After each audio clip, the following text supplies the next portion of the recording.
My sister's getting married. I'm the responsible breadwinner of the family, so I decided yes, I will help pay for it because, well, I am her brother. But when my sister had the audacity to tell me that my boyfriend's not welcome at the wedding because our family is against our relationship since I'm gay, well, that's when I put my foot down and said I'm not paying for $1. And you will not believe what they had the audacity to say. Long-time lurker and first-time poster here. I never thought I'd post on here because I thought my life was peaceful and all was for the best and best of all possible worlds for me. But I guess I was wrong. Not the first time I am, but anyways, let me provide some background for my first story here. I'm 32 male and my sister, she's 26, let's call her Sarah. Sarah's always been the golden child of the family. We're only 2 kids and she's the younger one, so our parents have always doted on her. They've bailed her out of countless situations and given her anything that she's ever wanted. Love, money, attention, gifts, you name it. They gave it. It's worth mentioning that Sarah and I have never been particularly close, but I've always done my best to support her and be a good older brother. Over the past few years, I've had some good fortunes and success in my career. I've managed to build a comfortable life for myself and my boyfriend, Alex. Yeah, we're gay. We've been together for 5 years, and he's been a rock in my life. He's given me more support and love than I even thought was possible before meeting him. Unfortunately for us, my family's been less than accepting of our relationship, and I'll admit that they've never been outright hostile about it, but it's clear as day that they don't approve of us. Thankfully, we don't care that much, or at least I'm trying not to care, and Alex says he only cares about me being happy. Now, for the main part of the drama. Sarah recently got engaged to her fiancé Tom, and they've started planning their wedding. It's no surprise that Sarah wants this extravagant, no-expense-spared event, and costs are quickly adding up.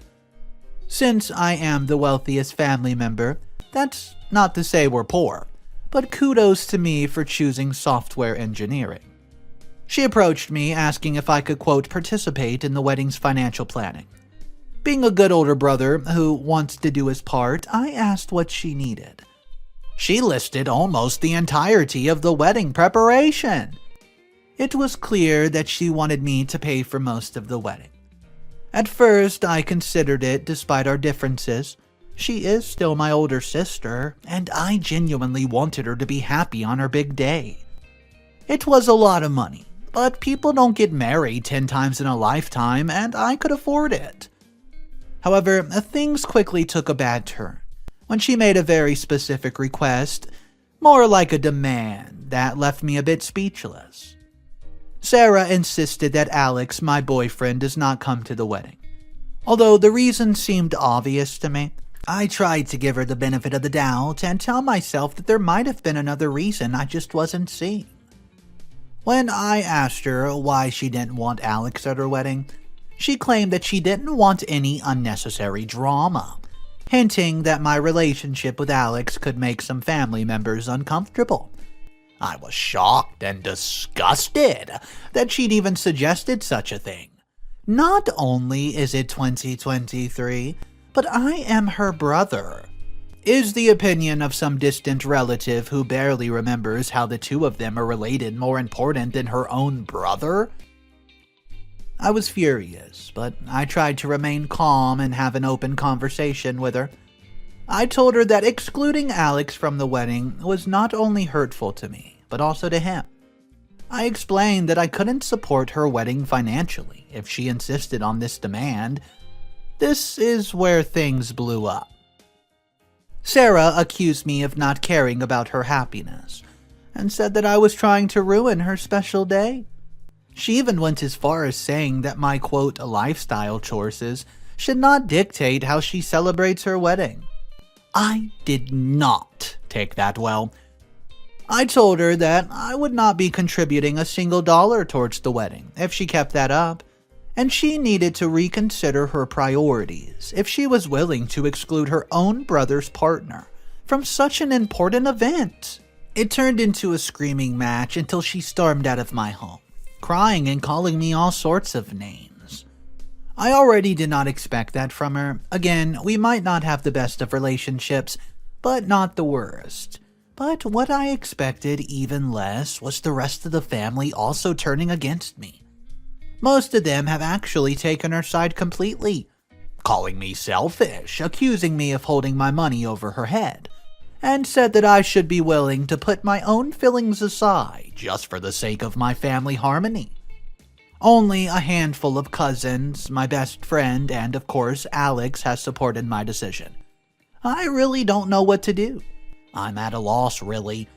On the other hand, I genuinely want my sister to be happy. On the other, I refuse to compromise my relationship and my partner's dignity for the sake of her wedding. It's been a few weeks since our confrontation, and the pressure from our family is absolutely rising. So, my question is, am I the a-hole for refusing to pay for my sister's wedding because she excluded my partner? Hey, what's up guys? Mr. Reddito here. I hope you're enjoying your day. So today's story does have multiple updates. Man, what a crazy way to start it off. Can you imagine your significant other not being invited to your own family's wedding just because of sexual orientation? Let me know what you guys think of that in the comments section, and if you're not subscribed to the channel, just know it supports me so much, and I really appreciate if you guys subscribe. Update number 1, let's hop into it. Hey, thanks to everyone who commented on my post. I came with news. Small ones and not the craziest, but also not the happiest. Well, a few days ago, Sarah sent me a long text message saying that she's willing to forgive me if I reconsider my decision and help pay for her wedding. However, she has not apologized for excluding Alex, nor has she mentioned considering her own decision not to invite him. I just ignored the message. Our family did not seem to appreciate that and are also giving me the cold shoulder back when they're not busy being passive-aggressive or outright aggressive. Alex, bless his heart, has been incredibly supportive through the whole mess. He's told me that whatever decision I make, he'll stand by me. But I can tell that his situation has hurt him deeply. He's been nothing but kind and loving to my family, and it breaks my heart to see him treated this way in return. I've tried talking to my parents about the situation, hoping they'd at least understand where I'm coming from. Nope. They sided with Sarah as well and said that I should, quote, be the bigger person and not let my pride get in the way of a family unit. They've even suggested that I should apologize to Sarah for refusing to pay for her wedding. All of this is driving me crazy. I can't understand how my family can be so blinded by their favoritism towards Sarah that they can't even see how much they're hurting me and Alex. I've considered going to the wedding without contributing financially, but I can't do it if Alex isn't welcome there. It just doesn't feel right. I'm sure you guys understand what I mean. I'm bracing myself for the pressure and hate that I'll get from my family after that I tell them not to expect me at Sarah's wedding. I've also considered not telling them at all and just not showing up on D-Day. But I'll still get pressured and guilt-tripped to pay until then, if they assume that I'm going. I might as well make my position clear in advance. I'll update you guys if I get disowned and estranged from the family. Update number 2. Mini update. Hey, if you expected more drama after my last post, I got news for you. You're right! Ding ding ding! As expected by many, including me, my message announcing that I would not be attending Sarah's wedding did not sit well with most of the family. I got a barrage of angry texts and phone calls in return. Most of the family threatened to cut me out of their lives if I didn't swallow my pride and kept trying to, quote, ruin Sarah's best day of her life. I refused to back down and considered changing my phone number to get some peace and quiet. Alex and I even discussed going on a vacation to get a break from the mess for a while. I even thought of showing up alone to the wedding, but in drag. It all counts as me showing up, no. Unfortunately, I'm too tired to both do drag makeup and deal with the aftermath after the wedding's over. I'm already drained from dealing with the drama before the actual wedding. No way I'm giving them an opportunity to make it worse. Some cousins offered to skip the wedding as well to show some solidarity with me, but I insisted that they didn't need to do that, and that it would just add fuel to the fire. I do appreciate their kindness though, but I don't want the situation to blow even more out of proportion. I'm still not technically disowned or estranged, though I'm sorry to those of you who expected it when seeing that I updated my post. I might be back again if more drama happens. Update number 3. Well, do I have news for you? It turns out that my cousins and I won't have to skip the wedding, because there won't be a wedding at all. I learned that Tom, Sarah's fiancé, did not agree with Sarah's decision to exclude Alex from their wedding. Apparently, there was another conflict going on between them, at the same time as one between Sarah and me. I was told that Tom had tried to talk it out with Sarah, but since Sarah had none of it, they fought, and Tom called off the engagement. Pretty wild story. That's not the only reason I'm updating, though. There's more. Sarah called me this morning to meet up and have a talk. That talk is actually how I found out that the engagement was canceled. She apparently hasn't told anyone but Mom and Dad, so the few cousins who were on my side could have told me. I'm kind of glad she didn't tell anyone, because we would have both have been harassed by the rest of the family about it. Anyways, Sarah wanted to meet up, so I met at her place and we talked about what happened. She said she was sorry about it and for excluding Alex from the wedding, which would no longer take place. She went full-on teary apology mode, and I pretty much believed her until she begged me to help her get Tom back. She told me she'd even invite Alex if I managed to get Tom to go back on his decision and marry her. I explained to her this is not my place to talk to Tom about their love life, and decisions and that should be, well, you guys the one to do it. She looked a bit irritated, but she said that she already tried to ask him to change his mind and that he wouldn't budge. So, I asked her whether she had told him about her new choice to invite Alex to the wedding, if there is one. I didn't suspect her or anything when I said that. I just thought that she had made the choice after she tried to talk to him and hadn't had the time to pitch the idea to him yet. Well, this is the point where Sarah got livid after I said that, and it was suddenly clear to me that she didn't mean any of the words that she told me before asking me to talk to Tom myself. Still, I asked her to see whether my intuition was true, and she got angry out of nowhere. She starts telling me that her wedding was hers to plan out, and that I had no say in it. She wasn't wrong, I'll admit it. I told her that she indeed had the right to do whatever she wanted for her wedding, but that I also had the right to refuse contribution or even show up. Well, that didn't sit any better with her than the rest of the things I'd said, and she starts screaming at me. Stuff about how selfish I was, and that, as the youngest sibling, she should be spoiled and showered with love by everyone, especially for her wedding. Then I ask her, "What wedding?" It was a low blow, I know. She starts crying and screaming and ends up kicking me out of her apartment. I knew my sister was spoiled, just like all golden children are. But I didn't think she'd turn into a full-on bridezilla. It kinda pains me that most of my family, including me, allowed that to happen. I got home and told Alex everything. The angel that he has comforted me for the rest of the day until I was ready to discuss a solution to the headache-inducing situation with him. We discussed our options and ended up deciding to go on a vacation together. It would do us nothing but good. We already are looking at potential destinations and bookmarking what we like.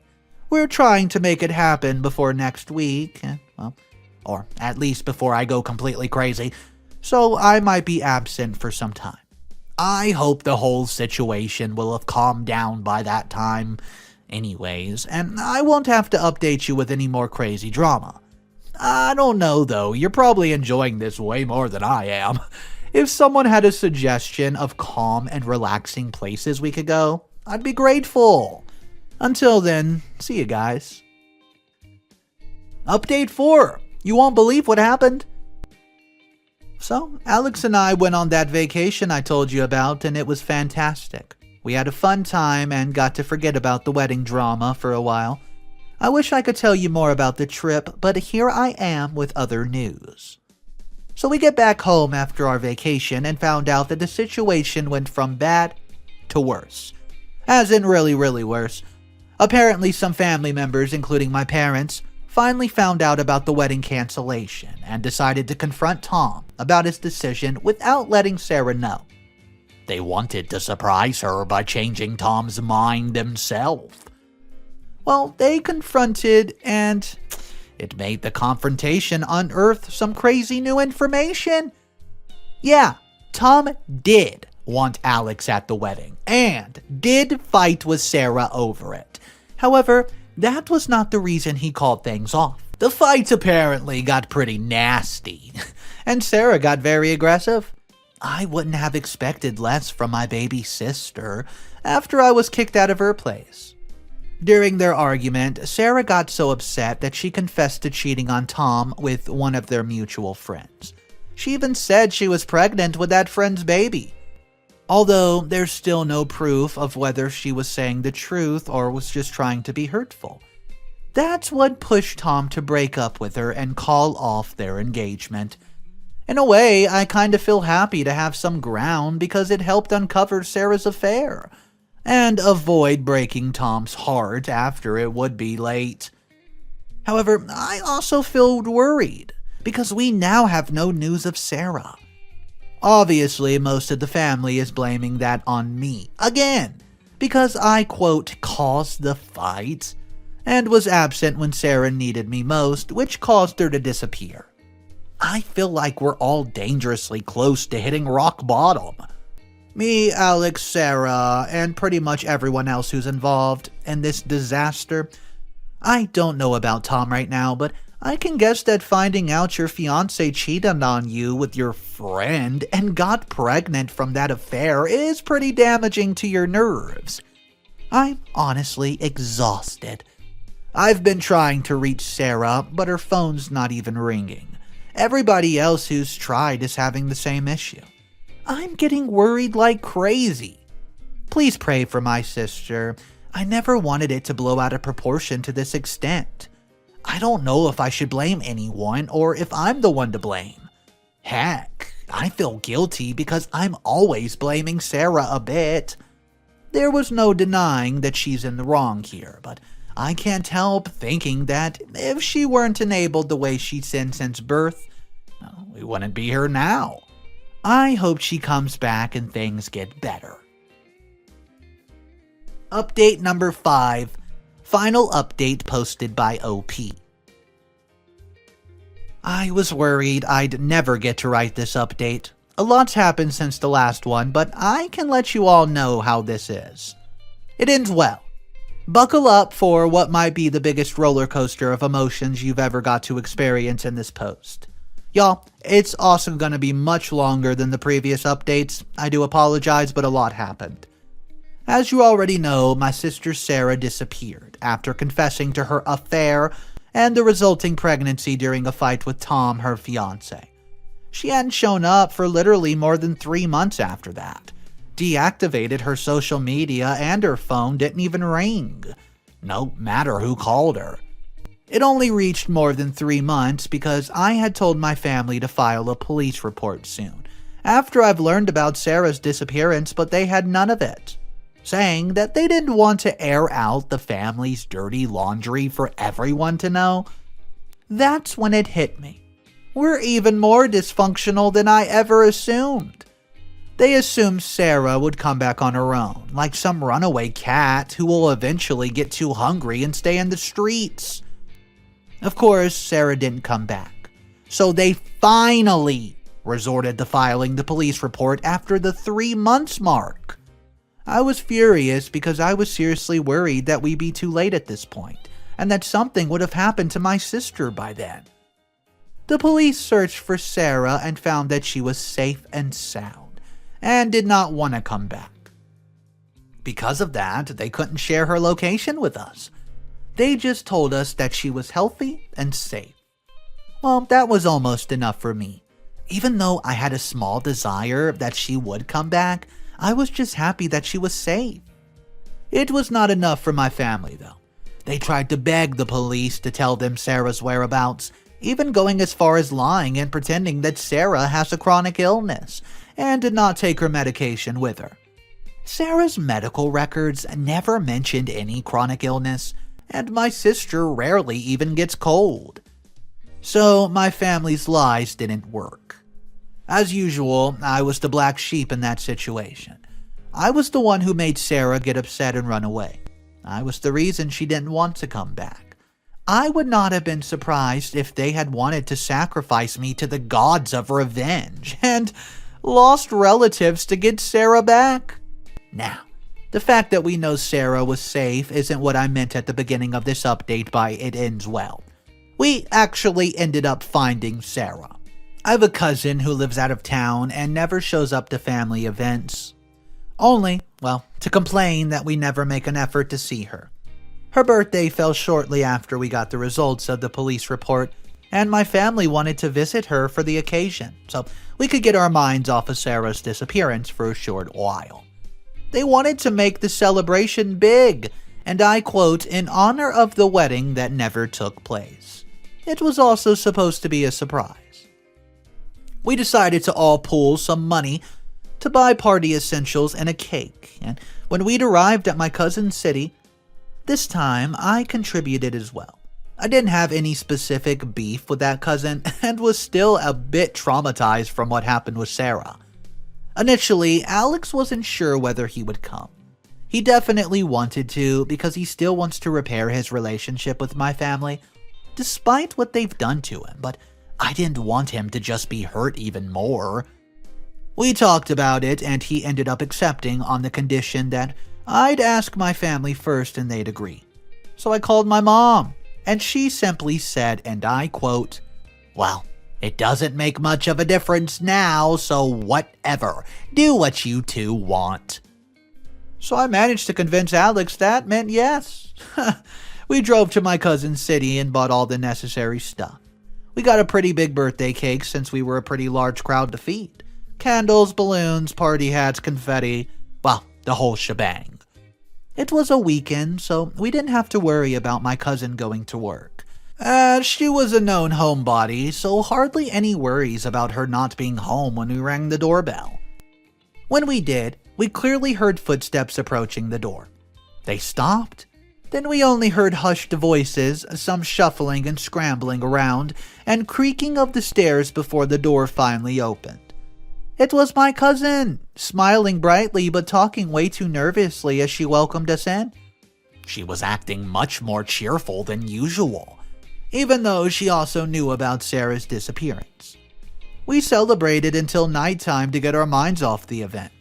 You'd think we were genuinely happy and weren't trying to cope with the fact that we had nearly no information on the whereabouts of a close family member. Whenever someone looked like they remembered, they have pulled into the celebration again by being forced to sing or dance. Dysfunctional family members who can't address their emotions? Check. Since we were all out of respective towns for the event and it was getting too late to drive back to our homes, we tried to arrange for a few family members to stay at my cousin's house, just to reduce expenses, since the rest of the family would be going to a hotel nearby. My cousin immediately went livid and refused.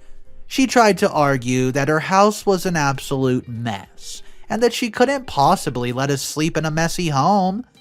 My family argued back that it didn't matter to them, and that they would help clean the mess since they caused it and it was her birthday.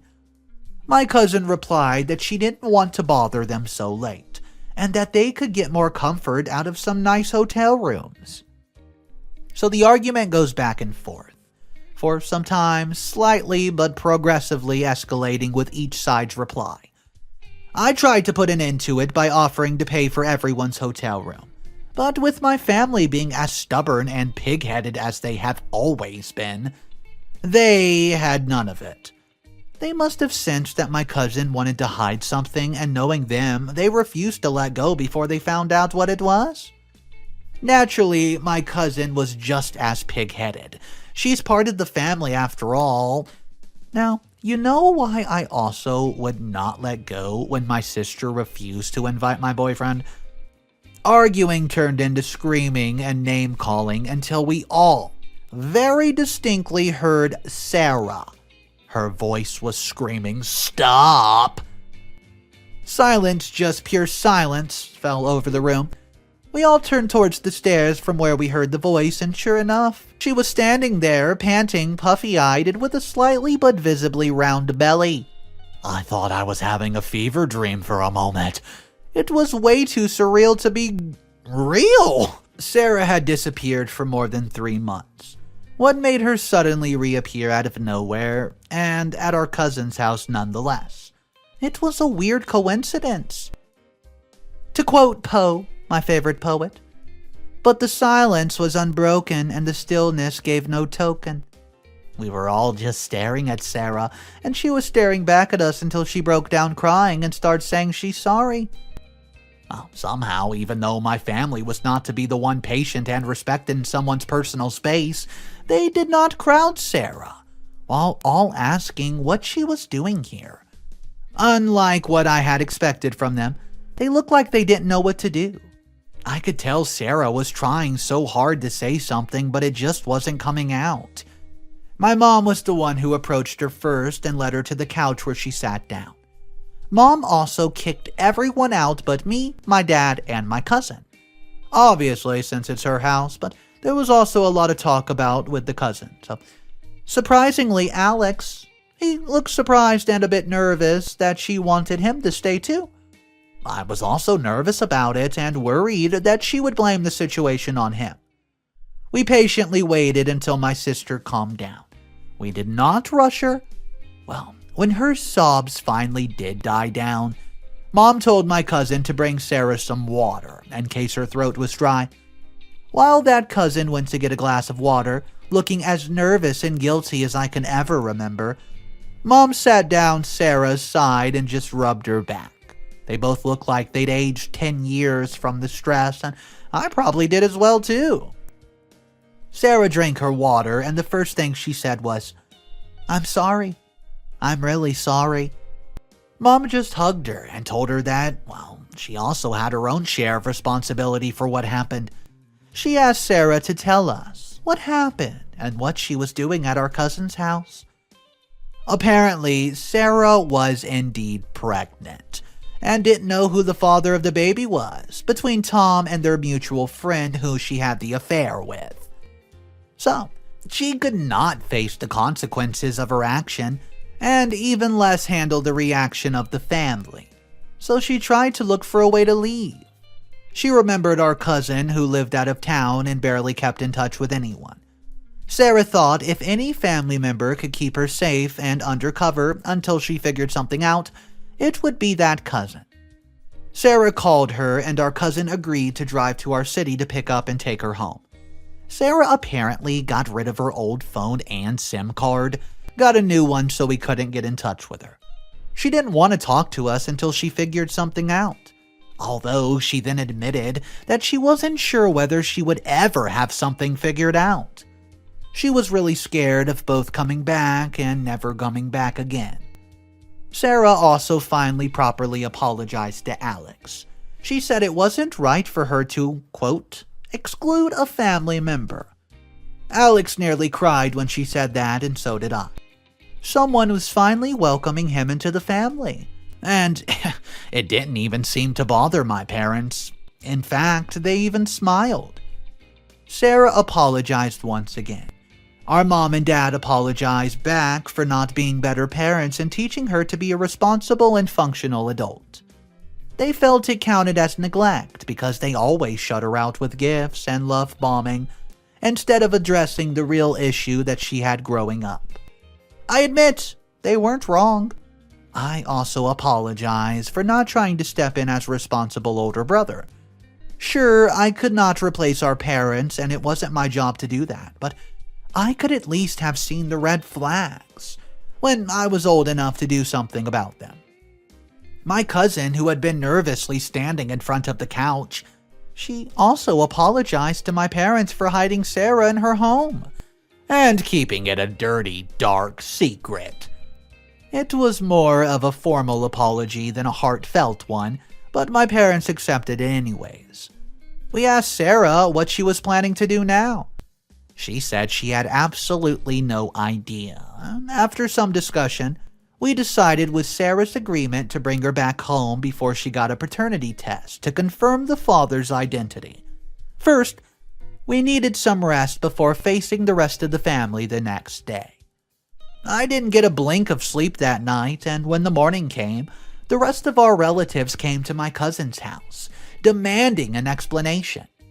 We told them the truth, as we felt lying would just cause more issues and widen the rift in our family. Not everyone reacted positively, but those who did not just kept silent about it. Although they had big sour looks on their face. We drove back home and Sarah got the paternity test. The baby belonged to Sarah's affair partner. We met him, and well, after a long discussion, he agreed to co-parent the child but refused to marry Sarah or keep any kind of close relationship with her.